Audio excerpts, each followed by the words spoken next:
नमस्कार मित्रों, स्वागत है आपका एक बार फिर। हम लोग बात कर रहे थे समास के बारे में और समास में भी हम लोग चर्चा कर रहे थे करण तत्पुरुष समास की।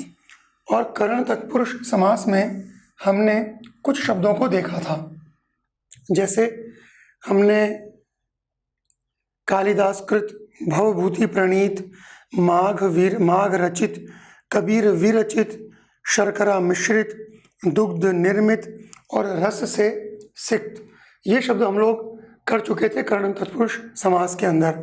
हम लोग इसके आगे कुछ शब्दों की बात करते हैं, जैसे करुणाद्र,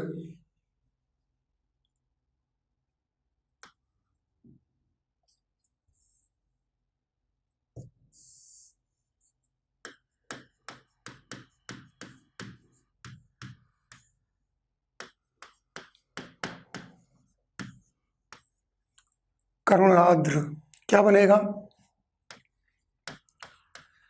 करुणा से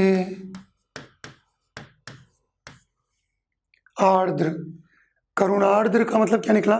करुणा से आर्द्र, करुणा से भीगा हुआ। वह जो व्यक्ति है, उस व्यक्ति ने जब वो दृश्य देखा तो उस दृश्य को देखकर वो क्या हो गया? वो करुणार्द्र हो गया। उसके हृदय में करुणा आई। एक बहुत छोटे बालक को, एक 3-4 वर्ष के बालक को उसने अकेले भीख मांगते हुए सड़क पर देखा, तो क्या हो गया उसमें?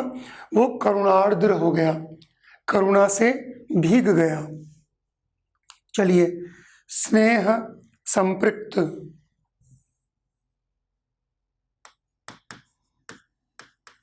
स्नेह संपृक्त। देखो, आप स्नेह सिक्त भी कह सकते हो, स्नेह से सिक्त।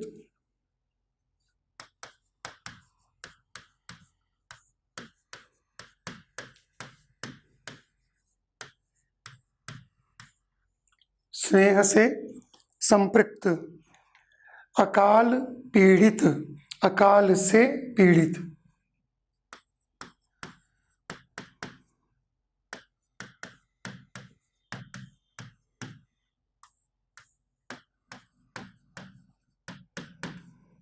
अकाल से पीड़ित,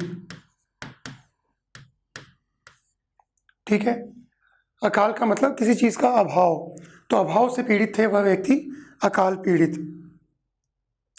भयग्रस्त, भयग्रस्त, भय से ग्रस्त।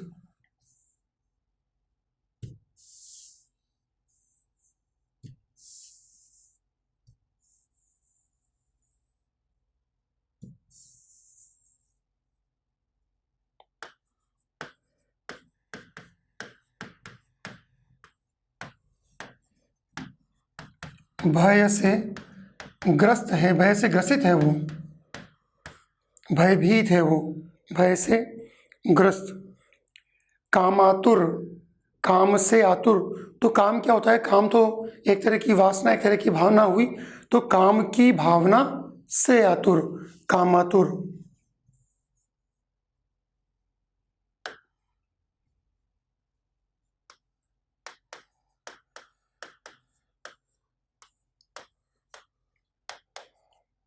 काम की भावना से आतुर, कामातुर, है ना। वो काम की भावना से आतुर है, बड़ा व्यग्र है काम की भावना को लेकर। प्रश्नाकुल, प्रश्नाकुल,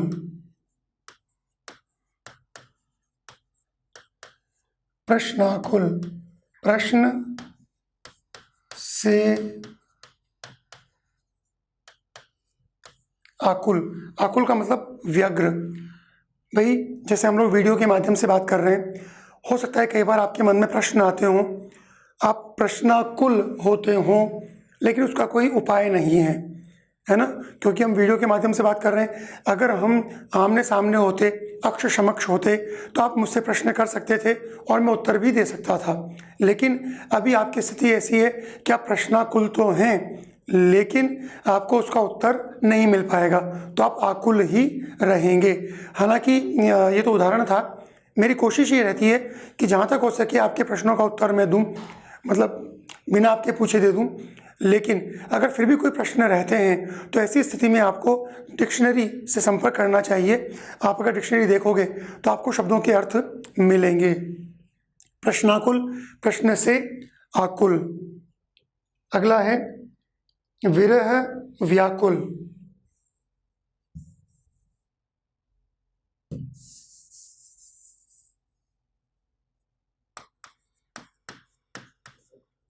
विरह व्याकुल, विरह से व्याकुल। विरह का मतलब क्या होता है मित्रों? प्रेमी और प्रेमिका, है ना, या प्रेमी और प्रेय, जिससे आप प्रेम करते हो, वह व्यक्ति दोनों दूर हैं, अलग हैं। तो जो अलग होने का भाव है उसी को विरह कहा जाता है। और विरह के बारे में एक चीज़ और कही जाती है कि विरह जो होता है वो प्रेम की कसौटी होता है। अगर विरह के अंदर प्रेम बना रहे, अगर विरह के अंदर प्रेम की भावना प्रबल होती रहे, तो ही प्रेम को सफल माने, तो ही प्रेम को सही माने। और अगर अलग होने से प्रेम की भावना नष्ट हो जाए तो प्रेम प्रेम नहीं होता, वो प्रेम था ही नहीं, वो केवल आकर्षण मात्र था। एक और चीज़ है, ये जो विरह की वेदना है, विरह से जो व्याकुल है, यह विरह व्याकुलता खासकर भक्तों में बहुत ज़्यादा देखने को मिलती है ना। चाहे वो मीरा हो, चाहे वो कृष्ण हो, चाहे वो सूरदास हो, चाहे वो कबीर हो, किसी भी भक्त को उठा लीजिए, उसके प्रत्येक कविता में आपको एक चीज़ बहुत ज़्यादा देखने को मिलेगी, वो ये कि वो अपने प्रियतम से दूर है ना। और वो चाहता है कि प्रियतम यानी ईश्वर उससे आके मिल ले। चाहे हम सूफी काव्य को ले लें, सूफी काव्य के अंदर भी हमें इसी तरह की भावना देखने को मिलती है। तो विरह व्याकुल, विरह से व्याकुल। भस्माच्छन्न,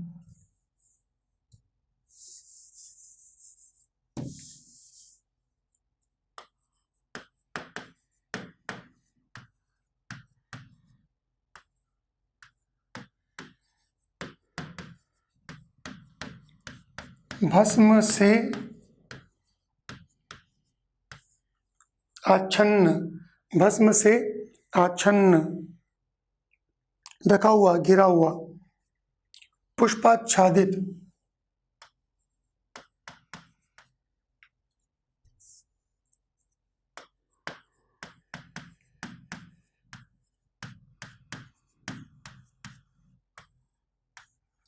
पुष्प से, पुष्पों से आच्छादित, फूलों से ढका हुआ।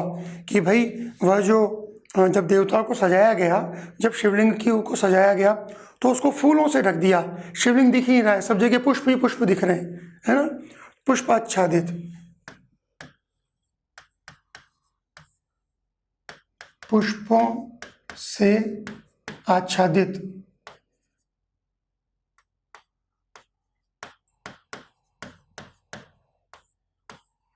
पुष्पों से आच्छादित।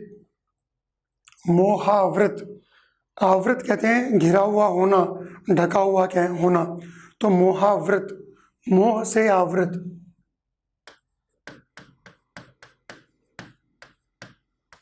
मोहावृत,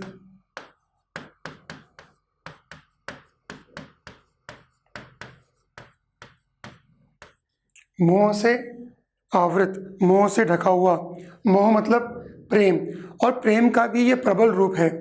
मोह के अंदर, प्रेम में एक सामान्य रूप से प्रेम की इच्छा है, लेकिन मोह के अंदर प्रेम की इच्छा बहुत ज़्यादा हो जाती है और उसको खोने का जो भय होता है वो भी बहुत ज़्यादा हो जाता है। तो मोह की हमेशा आलोचना की गई है। प्रेम कीजिए अच्छी चीज़ें, मोह न करें चीज़ों से। प्रमाण सिद्ध,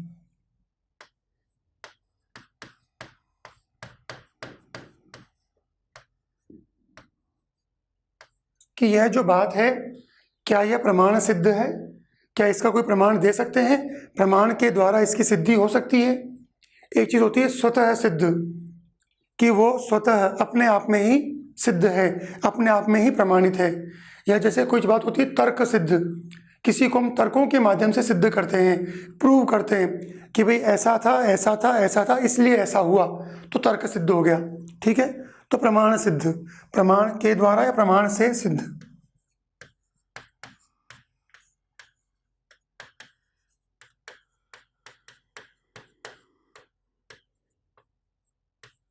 प्रमाण के द्वारा या प्रमाण से सिद्ध। अगला है बाण विद्ध। क्या शब्द है मित्रों? देखो, बाण विद्ध। बाण विद्ध, बाण से बिंधा हुआ, विद्ध का मतलब बिंधा हुआ, छेद हो गया, उसके अंदर बाण घुस गया।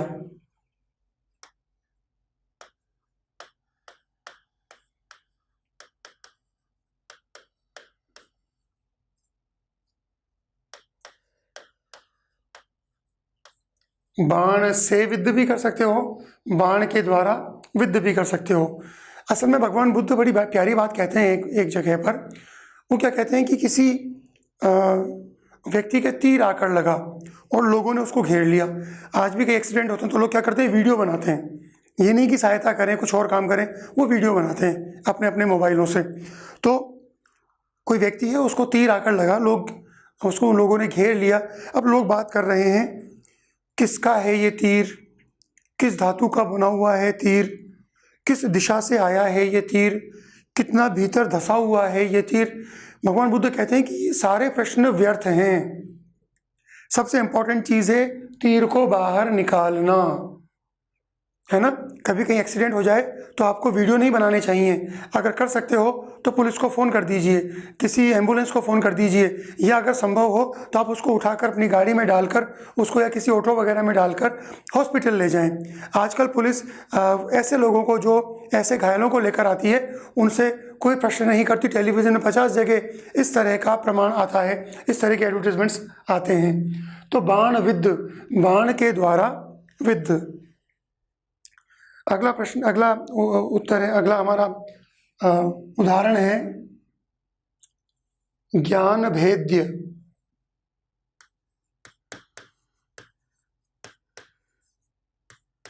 ज्ञान के द्वारा भेदा जाने योग्य, ज्ञान के द्वारा भेदा हुआ।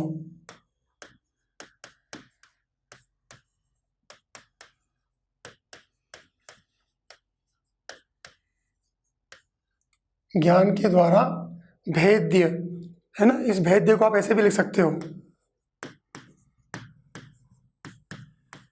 भेद्य, और इसको आप ऐसे भी लिख सकते हो, भेद्य। ठीक है, शब्द शुद्धि में ये वाला सही है। क्यों सही है? क्योंकि आप लोगों को याद आना चाहिए, हमने व्यंजन संधियां पढ़ ली हैं, तो आपको समझ में आ जाएगा। ज्ञान के द्वारा भेद्य, कि भाई ये जो पजल है, ये जो पहेली है, ये ज्ञान के द्वारा ही भेदी जा सकती है। इसको और तरीकों से आप भेज नहीं सकते। अगर आपको ज्ञान है तो ही आप इस पहेली का हल खोज सकते हो। तो यह जो पहेली है, ये जो रिडल है, ये ज्ञान भेद्य है।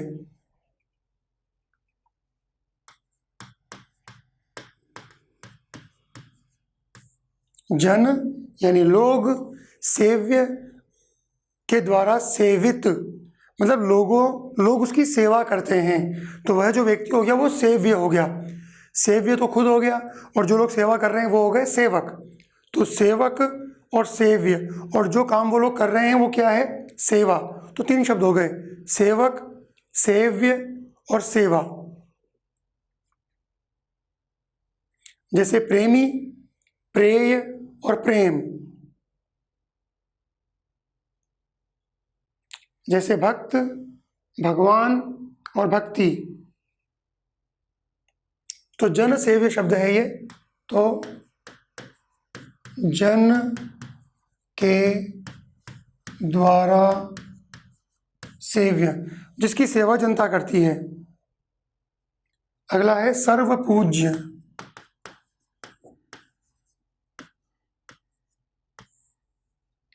वो सबके द्वारा पूजित है, सबके द्वारा उसकी पूजा की जाती है। तो सर्व पूज्य, सर्व के द्वारा पूज्य।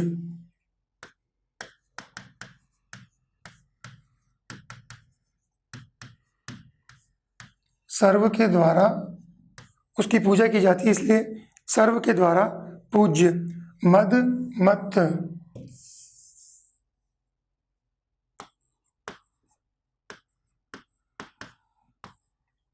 मत का मतलब होता है खोया हुआ, प्रमत्त, डूबा हुआ, बेहोश की अवस्था। ठीक है, लेकिन ये मत्त किस में है? चूर किस में है? मद में। मद का मतलब क्या होता है? नशा।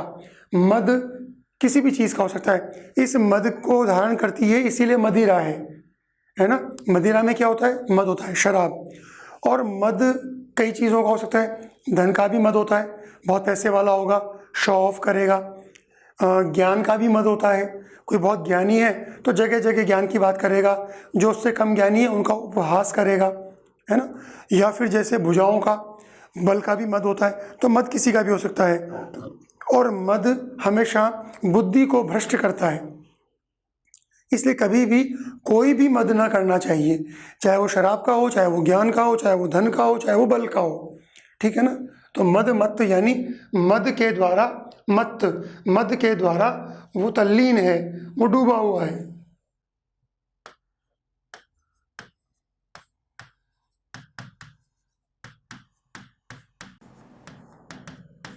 मद के द्वारा मत्त, धन प्रमत्त। तो जो अर्थ मत्त का है वही अर्थ प्रमत्त का है, चूर होना।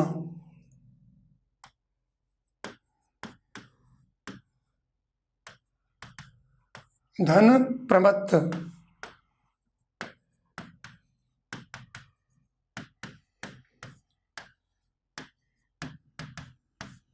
धन के द्वारा प्रमत्त।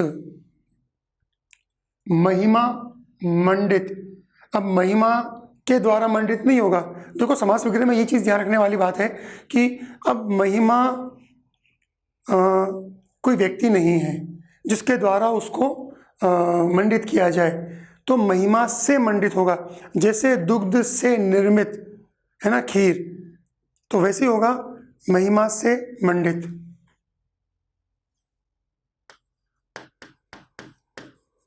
महिमा मंडित, ये समास हो गया। और विग्रह क्या होगा? महिमा से मंडित। महिमा से मंडित। एक आपने नाम सुना होगा, लोकमान्य बाल गंगाधर तिलक। ठीक है, तो इनका इतिहास में बहुत बड़ा योगदान रहा है, और बाल लाल पाल के रूप में आप इनको, गरम दल के नेताओं के रूप में आप इनको जानते हैं। तो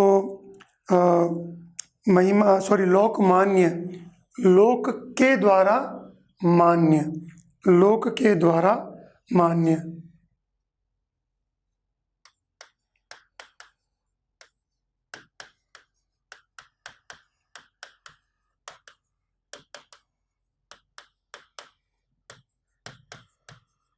लोकमान्य, लोक के द्वारा मान्य। अधिकारोन्मत्त, अधिकार से उन्मत्त।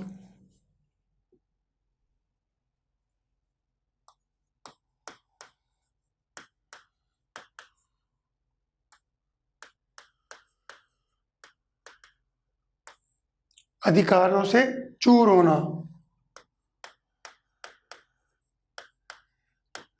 अधिकार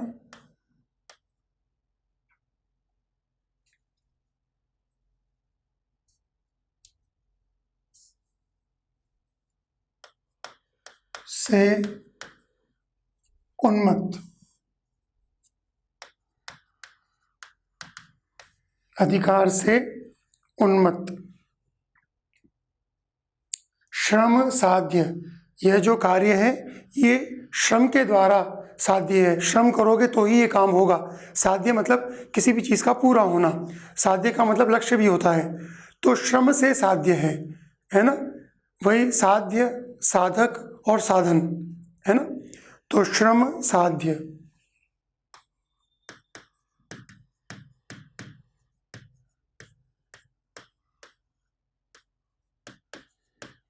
श्रम से साध्य,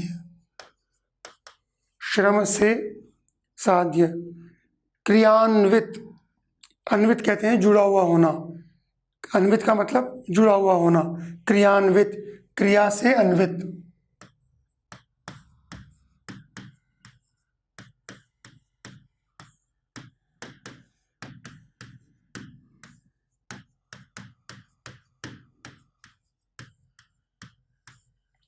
क्रिया से अन्वित।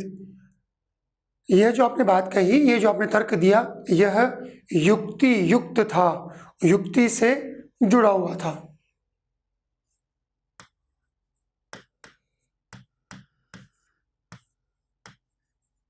युक्ति युक्त,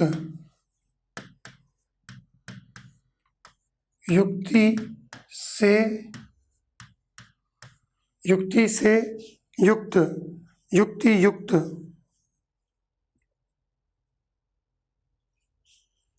क्रोधांध, क्रोध से अंधा।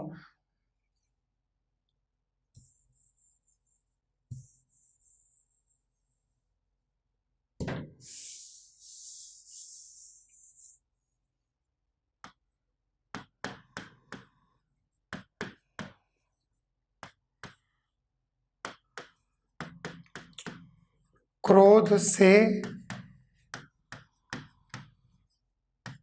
अंध, अंध शब्द है ना इधर, तो अंध ही आएगा। और इसका मतलब क्या होता है? क्रोध से अंधा, मतलब क्रोध की वजह से वो अंधा हो गया। ध्यान रखिए मित्रों, यहाँ पर इन आँखों की बात नहीं चल रही है, यहाँ पर भीतर के चेतना या ज्ञान या आत्मा की आँखों की बात चल रही है, मन की आँखों की बात चल रही है, बुद्धि की आंखों की बात चल रही है। जैसे ही आदमी क्रोध में आता है, उसकी बुद्धि सोचना बंद कर देती है, फिर उसके बाद वो जो भी काम करता है, सारे काम उल्टे पुल्टे ही करता है। एक किसी फिल्म के अंदर, मुझे याद है, ऐसा फिल्म का नाम तो याद नहीं, लेकिन उसके अंदर एक विलन दूसरे विलन से कहता है हीरो के लिए कि यार उस आदमी का कुछ करना पड़ेगा यार। दो विलन आपस में बात कर रहे हैं हीरो के लिए कि यार उस आदमी का कुछ करना पड़ेगा, वो आदमी बड़ा खतरनाक है हमारे धंधे के लिए, हमारे काम के लिए। तो जो पहला विलन होता है वो कहता है कि हमें कुछ नहीं करना, वह आदमी क्रोधी है और वह अपना बुरा खुद ही कर लेगा। बात समझ में आती है? तो क्रोध अपने आप में एक ऐसा हथियार है जिससे व्यक्ति किसी दूसरे को नहीं, खुद को मारता है। तो जहाँ तक हो सके क्रोध से दूर रहने का प्रयास करें। कभी क्रोध आ भी जाए तो ऐसी स्थिति के अंदर क्या करें, आप उल्टी गिनती गिने मन ही मन, ठंडा पानी पिएं और या ये सोचें कि इस बात में रिएक्ट मुझे कल करना है, आज नहीं जवाब दूंगा, मैं कल जवाब दूंगा, है ना। तो इसके द्वारा हम क्रोध से मुक्त रह सकते हैं। चलिए अगला शब्द है मोहांध, मोह से अंध।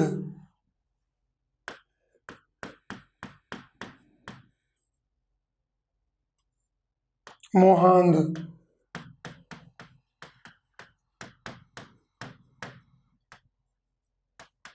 मोह से अंध, अंध मतलब अंधा, मोह के द्वारा अंधा। धर्मांध,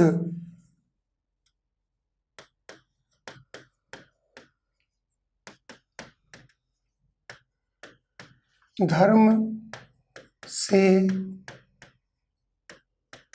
अंधा। सबसे ज्यादा धर्म से अंध, सबसे ज्यादा इस समय जो प्रजाति हिंदुस्तान में मिल रही है वो धर्मांध लोगों की मिल रही है, चाहे हिंदू हो चाहे मुसलमान।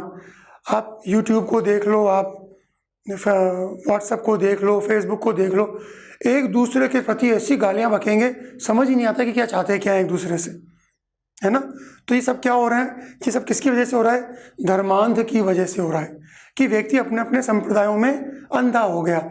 जबकि मूल में जाएं, अगर आप गीता में जाएं, अगर आप कुरान में जाएं, तो आपको मूल चीज़ ये निकल कर आएगी कि जो दूसरा संप्रदाय है, दूसरा जो धर्म को मानने वाला व्यक्ति है, उसका सम्मान करें। लेकिन प्रैक्टिकली ये चीज़ नहीं है। इसीलिए कबीर एक बात कहते थे, कबीर सोचिए, कबीर उस ज़माने में हुए जब तुगलक वंश चल रहा था और उस ज़माने में हर व्यक्ति अपने बगल में तलवार लेकर चलता है और उस समय कबीर ये कह रहा है कि काकर पाथर जोड़कर मस्जिद दई बनाए और ता चढ़ी मुल्ला बांग दे, हैं क्या बहिरा हुआ खुदा है। कितनी बड़ी बात कह रहा है। आज अगर ऐसी बात कोई व्यक्ति मंच पर कह दे तो अगले दिन उसके नाम पे फतवे जारी हो जाएं, है ना। या पाहन पूजे हरि मिले मैं पूजूं पहाड़, ताते तो चाकी भली पीस खाए संसार। कि तुम पत्थर से अगर पत्थर को पूजने से अगर ईश्वर मिल जाता हो तो मैं तो पहाड़ को पूजूं, विशाल आकार के पहाड़ को पूजूं, पत्थर को पूजूं, है ना। इससे बढ़िया यह है कि तुम उस पत्थर से चक्की बना लो और उसको है ना, पीसने के काम में लो। उधर वो कह रहा है कि क्या तुम्हारा खुदा बहरा हो गया है, और मौलवी के लिए कह रहा है मुल्ला बांग दे रहा है। इधर वो हिंदुओं के लिए कह रहा है कि तुम इससे बढ़िया तो चक्की बना लो। तो असल में इतना बोलने के बाद भी अगर कबीर 120 साल जिंदा रहे तो इसका मतलब ये था कि जब हर व्यक्ति तलवार लेकर चल रहा है और 2 सेकंड लगती है कबीर की गर्दन उड़ाने में, उसके बावजूद अगर उनकी गर्दन नहीं उड़ाई गई तो इसके पीछे रीज़न सिर्फ इतना सा था कि कबीर बहुत बढ़िया बात कहते हैं कि तू कहता आँखिन की देखी और तू कहता कागद की लेखी और मैं कहता आँखिन की देखी। तू जो किताबों की बात करता है कि कागज में मेरी पुस्तक में ऐसा लिखा हुआ है, मेरी पुस्तक में ऐसा लिखा हुआ है, इसलिए मैं तुम्हारा विरोध कर रहा हूँ। तो कबीर कहता है कि भैया तेरी पुस्तक में तो और भी बहुत कुछ लिखा हुआ है। अगर तू कागज की लेखी की बात करता है तो उस पर जा। और मैं कहता आँखिन की देखी, कबीर तो आंखों से देख रहा है कि न तो तू पूरा पक्का मुसलमान है और न हिंदू पूरा पक्का हिंदू है। जब तुम अपने अपने धर्म को फॉलो ही नहीं कर रहे तो तुम दूसरे धर्म को गाली कैसे दे सकते हो। तो ध्यान रखिए, कबीर ने जितनी भी बातें कही वो कटु सत्य थी, कड़वा सत्य। और ऐसी स्थिति के अंदर किसी भी व्यक्ति को ये तलवार निकालना या मारने की हिम्मत तो दूर, वो मारने का सोच भी नहीं सकता था। क्योंकि कबीर क्या कहता है, सो हिंदू सो मुसलमान जाका पूरा रहे ईमान, कि वही सच्चा हिंदू है और वही सच्चा मुसलमान है जिसका ईमान हो, यानी दोनों अपने अपने धर्मों का पालन करें। और ये फैक्ट है कि चाहे हम हिंदू हैं, चाहे हम मुसलमान हैं, चाहे हम ईसाई हैं, हम लोग अक्षरशः अपने धर्मों का पालन नहीं करते, लेकिन हम ये जरूर करते हैं, हम धर्म से अंधे होकर एक दूसरे को गाली जरूर देते हैं। ठीक है ना, वॉट एवर इट इज़। तो धर्म से अंधा, इसीलिए मार्क्सवादी जो हुआ करते थे, कार्ल मार्क्स जैसे, वो लोग कहते हैं कि धर्म एक अफीम है। कल तक जो मेरा दोस्त था, मेरा भाई था, धर्म की अफीम खाई, अब मेरा दुश्मन हो गया, अब मैं चाकू लेके उसको काट डालूंगा। क्यों? क्योंकि मेरा धर्म खतरे में है। बात समझ में आती है? तो धर्मांधता इस समय भारत की जो और सारी बुराइयां हैं उनमें से सबसे बड़ी बुराई ये है। मानव को इसको ठीक करना पड़ेगा, हमें खुद को समझना पड़ेगा, और इसका इलाज अगले शब्द में है।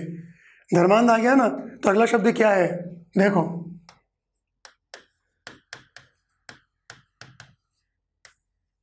प्रेमाविष्ट, प्रेम से आविष्ट। आविष्ट मतलब घिरा हुआ। प्रत्येक व्यक्ति अगर प्रेम से घिरा हुआ रहेगा तो बात खत्म हो जाती है।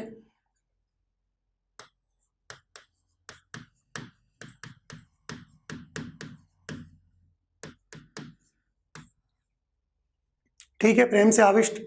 एक संत हुए हैं बाबा देवराहा, कभी यूट्यूब पे इनको सर्च करना, इनके बारे में ये मत चलता है कि ये 500 साल जिए, ये 200 साल जिए। ये विवाद का विषय हो सकता है कि ये 200 साल जिए, 500 साल जिए। वैसे हमारे जो पहले राष्ट्रपति थे राजेंद्र प्रसाद जी, उन्होंने ये लिखा कि 1887 में जब वो छोटे थे, कौन, डॉक्टर राजेंद्र प्रसाद, तब वो अपने पिताजी के साथ में देवराहा बाबा के पास में दर्शन करने गए थे, और उस समय देवराहा बाबा वृद्ध थे, बूढ़े थे। ये कब की बात है? 1887 की। और वो ये भी लिखते हैं कि मेरे पिताजी अपनी जवानी में देवराहा बाबा के चरणों में बैठते थे, और उस समय भी देवराहा बाबा वृद्ध थे। तो 1887 में खुद अगर डॉक्टर राजेंद्र प्रसाद ने इन्हें देखा है, और इनकी मृत्यु कब हुई? 1990 में। तो कम से कम ये मान के चलो कि 200 साल तो जिए ही जिए। लेकिन कुछ लोग ये भी मान्यता रखते हैं कि 500 साल जिए। हमें इससे मतलब नहीं है कि 200 साल जिए या 500 साल जिए। लेकिन बाबा देवराहा क्या बोलते हैं कि भाई ये जो राजीव गांधी था वो मेरा, है ना, मेरा प्रिय था। और वो बात अटल बिहारी वाजपेयी के लिए भी कह रहे हैं, और वही बात वो हैदराबाद के निज़ाम के लिए भी कह रहे हैं कि वो भी मेरा आत्मप्रिय है। वो इंदिरा गांधी के लिए भी कह रहे हैं कि मेरा आत्मप्रिय है। हिंदुओं के लिए कह रहे हैं, मुसलमानों के लिए कह रहे हैं, सब मेरा प्रिय है। तो जो व्यक्ति प्रेमाविष्ट होगा, जो प्रेम से घिरा हुआ होगा, वो चाहे हिंदू मुसलमान, वो तो यहाँ तक कहते हैं बाबा देवराहा कि प्रत्येक जीव मेरा आत्मप्रिय है, वो मेरा प्रिय है।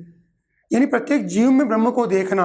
अगर आप प्रेम करोगे तो सबसे प्रेम करोगे। तो अगर प्रत्येक व्यक्ति ये सोच ले कि मैं प्रेम की भावना से युक्त हूँ, तो उसे किसी में कोई दुश्मन नज़र ही नहीं आएगा। तो धर्मांधता अपने आप प्रेमाविष्टता से समाप्त हो जाएगी। What ever. चलिए आगे बढ़ते हैं। अगला शब्द है भावाभिभूत।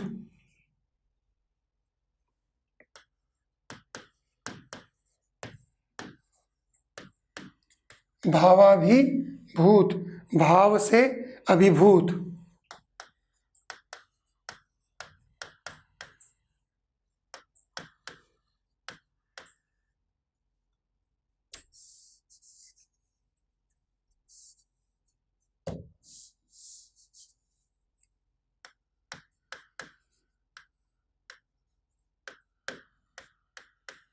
भाव से अभिभूत, भ के ऊपर शिरोरेखा नहीं आती, यहाँ पर गलती से लग गई है। भावाभिभूत, भाव से अभिभूत। अब है भयाक्रांत।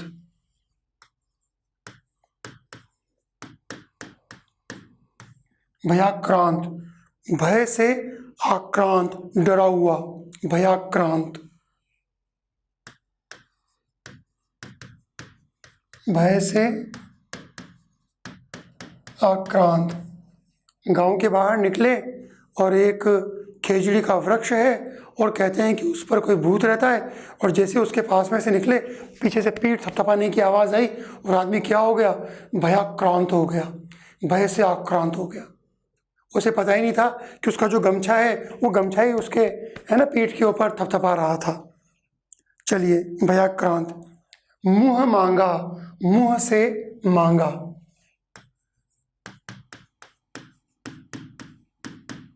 मुँह मांगा, मुँह से मांगा, है ना। ब्रह्मा जी प्रसन्न हो गए और ये कहा, बोलो बेटा मांगो, क्या मांगते हो? जो मुंह से मांगोगे वह दूंगा, तुम्हारा मुंह मांगा दूंगा। और वो व्यक्ति चाहता था कि मुझे इंद्रासन मिले, इंद्र का राज्य मिल जाए, इंद्र का आसन मिल जाए, लेकिन सरस्वती जबान पर बैठ गई। क्या मांग लिया उसने? मुझे निद्रासन चाहिए, है ना, निद्रासन। तो निद्रासन का मतलब क्या हुआ? नींद का आसन। तो वो क्या बन गया? कुंभकर्ण, है ना, 6 महीने सोने वाला। तो मुंह मांगा, मुंह से मांगा। मन चाहा, मन चाहा, मन से चाहा। कहते हैं ना कई पेड़ों के लिए कि ये कल्प वृक्ष हैं, उसके नीचे खड़े होके मन चाहा मांग लो, मन चाही बात पूरी करवा लो, है ना। तो जो मन में चाह हो वह मन की चाह पूरी करवा लीजिए। तो मन से जिसे चाहें वह है मन चाहा। हैदराबाद,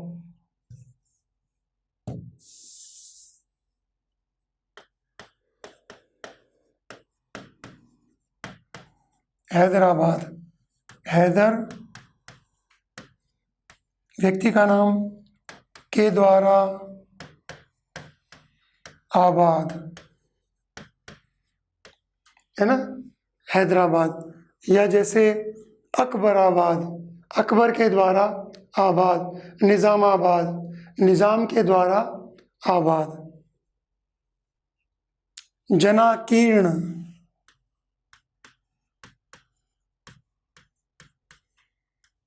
जनाकीर्ण, जन से आकीर्ण, भरी हुई है पब्लिक, वहां पर भरी हुई है, जनाकीर्ण।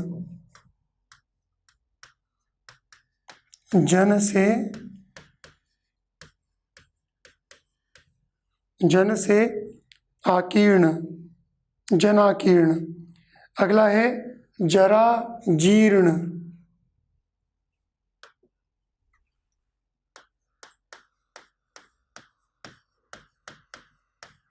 जीर्ण कहते हैं किसी भी चीज का कटा फटा, टूटा फूटा हुआ होना, क्षरित होना, क्षरण हो चुका हो जिसका, है ना। बड़ा जीर्ण पेपर है, कागज फट जाएगा, बड़ा जीर्ण कपड़ा है, बिल्कुल तार तार हो चुका है, जीर्ण, है ना। तो जरा कहते हैं बुढ़ापे को। जरा यानी बुढ़ापे से वह व्यक्ति जीर्ण हो गया, जरा जीर्ण, है ना, जरा से जीर्ण। और ये तो हो गया जरा, और एक होता है जरा। जरा का मतलब क्या होता है? थोड़ा, जरा दूध और दीजिए भाई, जरा सी चटनी और डालिए इसमें, तो वो अलग अलग मामला हो गया। ये है जरा। देखी मैंने आज जरा, भगवान बुद्ध के लिए ऊपर कविता लिखी गई थी, देखी मैंने आज जरा, आज मैंने वृद्धावस्था देखी, हो जाएगी ऐसी ही क्या मेरी यशोधरा, मेरी जो सुंदर पत्नी है यशोधरा, क्या वो भी किसी दिन ऐसी यूं कुबड़ वाली, लटके हुए चेहरे वाली ऐसी हो जाएगी, है ना, जरा, बुढ़ापा। भगवान बुद्ध ने बुढ़ापे को देखा था, उसके बाद उन्होंने रोगी को देखा, मृत्यु को देखा और सन्यासी को देखा। पहली तीन चीज़ें दुख पैदा करने वाली थी और चौथी चीज़ दुख को दूर करने वाली थी, इसलिए भगवान बुद्ध ने चौथे मार्ग को अपनाया और घर त्याग करके वो महाभिनिष्क्रमण करके चले गए और उन्होंने ज्ञान प्राप्ति के प्रयास शुरू किए। तो जरा कितनी महत्वपूर्ण चीज़ होती है ये देखिए। तो जरा से जीर्ण, बुढ़ापे से कृशकाय, बुढ़ापे से बिल्कुल, है ना, ग्रसित वह व्यक्ति है। अगला है वाकदान। तो देखो ये शब्द था वाक दान, क्या बनेगा, वाकदान। विग्रह क्या होगा, वाक के द्वारा दान। वाकदान का मतलब मैं आपको एक टॉफ़ी दान करने का वचन लेता हूँ।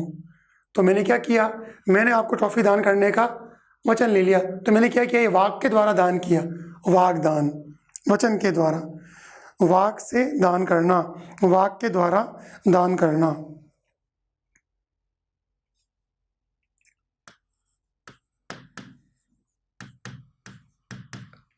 भड़ भूंजा, इस तरह इसको आप एक तरह का बेकर मान सकते हो, है ना, बेकर मान सकते हो। क्यों, उस ज़माने में जिस समय बेकर नहीं थे, बेकरीज नहीं थी, उस समय ये लोग भूनने का काम करते थे। और भूनते किस चीज़ में थे, चना भूनना है, कोई भी अनाज भूनना है, तो उसको भूनने के लिए एक वो भट्टी बनाते थे जिसको कहते थे भाड़, है ना। तो भाड़ के द्वारा भूंजने वाला, भाड़ के द्वारा भूंजने वाला मतलब उसने एक भाड़ बना रखा है, भट्टी बना रखी है, उसमें अनाज डाल देगा, उसकी सिकाई करेगा, ठीक है, और उनको वो भून देगा। तो भड़ भूंजा, भाड़ के द्वारा भूंजने वाला व्यक्ति हो जाएगा भड़ भूंजा, और वो जो जिस चीज़ में वो भूंज रहा है वो भट्टी हो जाएगी भाड़।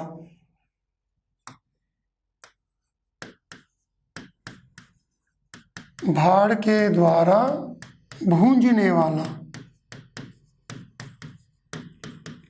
कहते हैं ना लोग भाड़ में जा, तो भाड़ में जाने का मतलब क्या होता है, इस भाड़ में चला जा, जल जा, तेरे को सेक दे अच्छी तरह, तेरे को रोस्टेड, है ना, तेरे को रोस्ट कर दें, ये होता है भाड़ में जा का मतलब।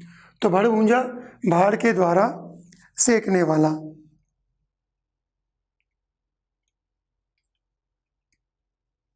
एक होता है आंखों देखी,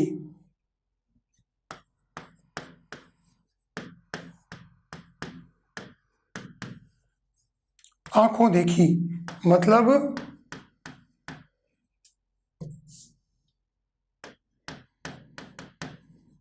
आंखों के द्वारा देखी, मतलब उस दृश्य को कैसे देखा है, आंखों के द्वारा देखा है कि अचानक, है ना, वह बालक सड़क के बीच में चला गया और एक ट्रक आया और उसके ऊपर से निकल गया, लेकिन वो दोनों टायरों के बीच में था, हाइट भी कम थी, बिल्कुल छोटा बच्चा था, इसलिए घुटने के बल चल रहा था, इसलिए वो ट्रक उसका कुछ बिगाड़ ना सका। कितना गजब दृश्य, है ना, बाल बाल बचा हुआ बालक, और किसी और से नहीं सुना मैंने इसको, ये आंखों देखी बता रहा हूं, आंखों के द्वारा देखी, मैंने खुद ने देखा इसको, आंखों के द्वारा, आंखों देखी, ठीक है ना, कि आंखों देखी बात है।